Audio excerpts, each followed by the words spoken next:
Good afternoon, everyone. Just me. Waiting for the ads to stop. Thank you very much for being here. I'm Jaishree Misra. I'm actually a novelist, as my normal habitat is that of novels. And I have had 7 novels published by Penguin and HarperCollins.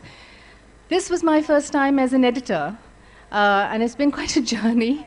I sort of got I wouldn't say tricked into it or talked into it, because it's been a remarkable journey, and it's been something that I enjoyed a lot more than I thought I was ever going to when I set off to do this. So I ended up editing a book which has 21 brilliant contributions from writer friends and colleagues. I'll just tell you a little bit about the background about how I came to edit the book before I hand over to Shireen, who's here with Save the Children. Now, I had attended an event that had been organized by Save the Children in Delhi, and I had recently moved back to India from Britain. And a couple of the things that I heard the Save the Children people, Shireen in particular, say that day quite shocked and horrified me. And of course, I had been back to India often enough to know that India has plenty of problems. But the kind of figures that I was hearing that day was a complete eye-opener, and it was sort of so absolutely shocking that sitting in the audience, and they had invited a group of women together who all of whom from different walks of life. So I started to think even at that point about what I could possibly do to help. And one of the reasons why I'd come back to India was to try and be of some help. And then right at the end of the event, Save the Children, this is the bit which is the tricksy bit, Save the Children suggested that each of us make a pledge. So this was on stage, and there was quite a big audience at the Habitat Center in Delhi. So I went up on stage and I pledged, I had to say something, and I pledged a book. And obviously, a book is what I would pledge because I'm a writer, and books and writing is my currency. This is what I do. Having pledged a book, I went home that evening and I panicked, because I'm fully aware, having been published for about 10 years now, how terrified publishers are at the sound of worthy books and these kind of books that have a social message and all that. They're completely unsaleable usually. So I had to try and think up a way that I could sort of write a book or come up with a theme in a book that would also make it readable, because I write commercial fiction mostly, and so readability is quite high on my list of priorities. And then I thought, why on earth should I be sitting around doing all the work myself when I have so many writer friends, people whom I meet at festivals like this? I've been attending festivals for a long time. So I put together a list of writers of whose emails I had. And before that, I knew I had to find a publisher. So I sort of sent out a few exploratory emails to writer friends, and there seemed to be some enthusiasm around. I thought up the theme of motherhood, because I thought Save the Children had been talking on that occasion about the struggles of mothers, the kind of mothers whom they are in the business of helping. So I thought, if I just come up with a theme which is as broad and general as motherhood, and give it to a bunch of talented, imaginative writers, I'm sure we're not going to get just the typical Hallmarks card, pink roses and ribbons kind of story. We're going to get something a lot more nuanced and a lot more complex than that. I had to think of a publisher, and so the ones that I thought that would do the best job of it, were the feminist publisher Zuban, who many of you will be familiar with.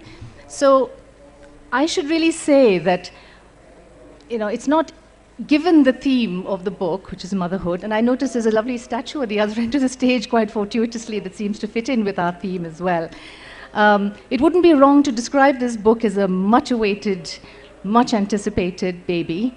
And it's a baby that has, curiously, a lot of mothers. So, apart from me, there's been the team at Save the Children who have put a lot of energy and a lot of commitment into getting this so handsomely produced. The proceeds will go to them, but at the same time, they've put in a lot of commitment and money and all of those things that count towards bringing out books in a timely fashion and in a well-produced fashion. And of course, the wonderful, fabulous team at Zuban as well, whom I have to thank for the kind of energy and the kind of such a can-do attitude that Urvashi Butalia and Anita Roy, who's been a special editor on this, have shown. That I've had many publishers, and I shouldn't be saying this openly, but I've never had that kind of enthusiasm before. And most and most and most of all, I want to thank the other mummies in this book who are the contributors. There was 21 of them who wrote back very promptly. I sent out about 25, I think it was, emails, having put my head together with Zuban, and we came up with a list. It was about 25, and 21 people wrote back very promptly, without any hesitation, when they knew that it was going to be, the proceeds of the book were going to go to a good cause. Most of them said, I hope, I'm waiving any thought of royalties or, a stipend or payment. I don't want that. I want this to sort of actually do something good. So that was how this book came together, with the energies of a lot of very talented and imaginative, I say women, although we do have one male contributor in this who's written a very entertaining piece on Hindi cinema's mothers, and that's by Jai Arjun Singh. So to all my contributors as well, a huge thank you. And finally, a massive thanks to Shabana Azmi, who has been an ambassador for Save the Children for a long, long time, actually. She's totally committed to their work. And she has been a huge promoter of this book from afar, from near now. I believe she's in the audience, although there she is. So I'd love to invite Shabana on stage to launch this beautiful book for us. Thank you.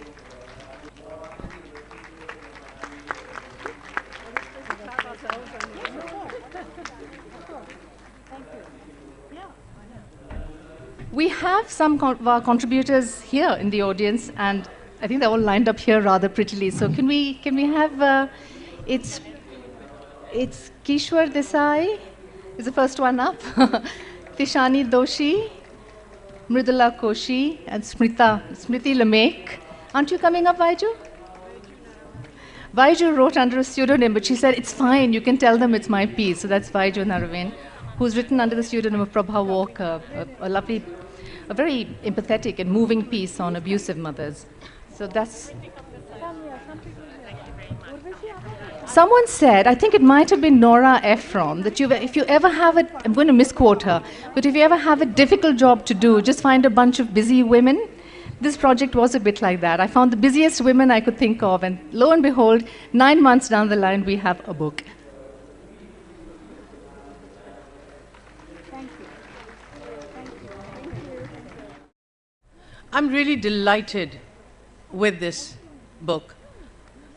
I really wish to thank Jaishree Misra and all the wonderful women and the gentlemen who have contributed to the book. As you can see, it's a very well brought out book by Zuban. It also has extremely important stories to tell, and I do hope all of you will buy the book and talk about it to your friends. I have been involved with Save the Children for several years now, and I think any right-minded individual will be concerned about the status of our children.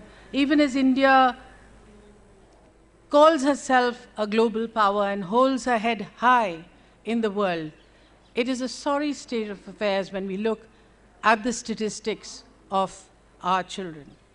48% of our children are malnourished, 48%. And when we look at malnutrition of mothers, we realize it's really a transgeneration malnutrition. The lives of mothers are intrinsically linked with those of our children. We neglect our children and our mothers at our own peril. It continues to shock me that the number of women we lose due to pregnancy-related issues in 1 week in India are more than in all of Europe in a whole year. The number of women we lose due to pregnancy-related issues in 1 year is the same as having 400 airplane crashes a year. Can you imagine what would happen if that were to be the case? Governments would fall. But because it's poor rural women who are dying, we are pushing it into the sidelines. This state of affairs continues in spite of the Prime Minister having said that this is a case of national shame. We need to get sensitized. We need to encourage many organizations like Save the Children. I consider it an honor and a privilege to be involved with Save the Children. I'd just like to read a couple of just very short sentences from my foreword in the book. The reality is that we are stuck in a vicious cycle, but with political will and increased social awareness, and with the excellent work being done by organizations such as Save the Children, I believe it is a cycle that can be broken. Taking care of women and children builds not just a generation, but the nation itself. We neglect mothers at our own peril, at the peril of society. If we are to lead as a nation, we must put our women and children first. The message needs to reach many more till our society is moved to redress the situation. This anthology is a small step in the right direction. Once again, I wish to congratulate Zuban, Jaishree, and all the authors who have made a contribution to this book. They look at various aspects of motherhood. They look at loss, a mother who has lost a child. A story looks, Urvashi Butalia's story looks at her choice not to have had a child. There are many human stories. There is the only male author in it who's written about mothers in Hindi cinema. But above all, they are human stories that you and I would love to read. So congratulations, and I'm happy with the book. I hope all of you will buy it. Thank you.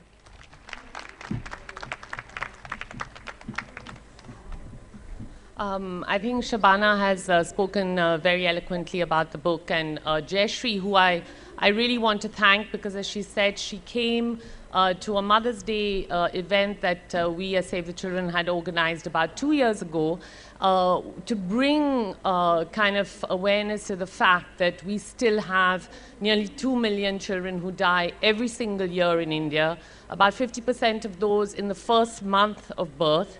And that is really critically because both mothers and babies are not getting care that they need. And Jaishree made a pledge to bring together a group of writers to write about this issue, to talk about motherhood in the way they chose, looking at the perplexity of it. And she kept that pledge. So I really want to thank you and thank Zuban for making it happen. And before we end, I just want to request Tishani Doshi to read out the poem that's in this book. And one of the things with the whole issue around women and violence against women that has been happening around us the last month, that we need to remember that this violence against girls and women starts very early, not just at birth, but even before birth. We are still getting rid of girls, and this number is rising because we don't put value on girls. I'd like to ask Tishani to come and read her poem.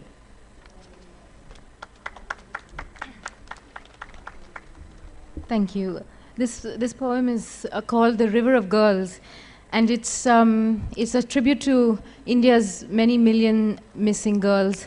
And it ends, I hope, with a hopeful image of a country that used to worship its women, but no longer does.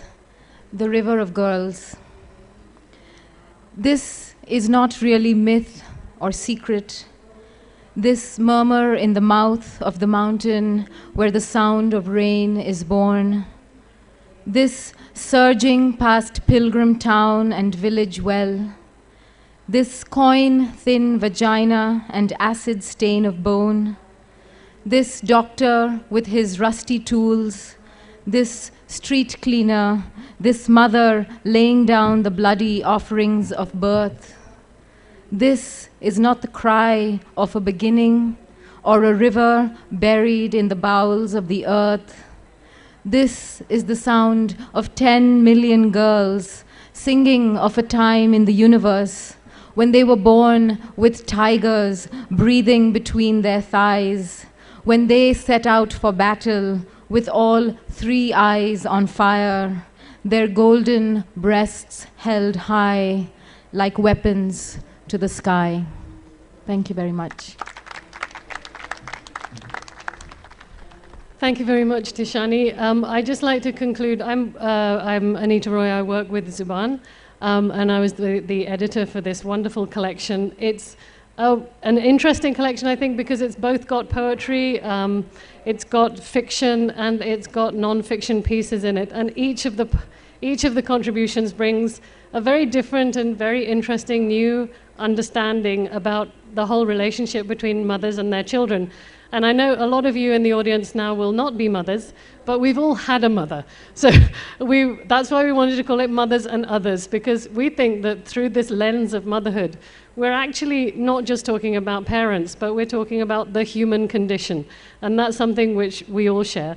And before we conclude, I'd just like to welcome our latecomer, another wonderful contributor to our collection, which is Festival Director Namita Gokhale. Thank you for allowing us to be here. Thank you to all the fantastic contributors to this collection. Thank you particularly to Save the Children. It's been such fun working with you guys. It's just been a real team effort, this book, and that's one of the things that Zuban likes to do, is to work very collaboratively with other people with similar political aims and viewpoints. All of these wonderful authors will be available for signing books over there outside the festival bookstore right now. So please go buy a copy of the book. I'm sure you'll find something in there which kind of grabs your attention and makes you think. Thank you.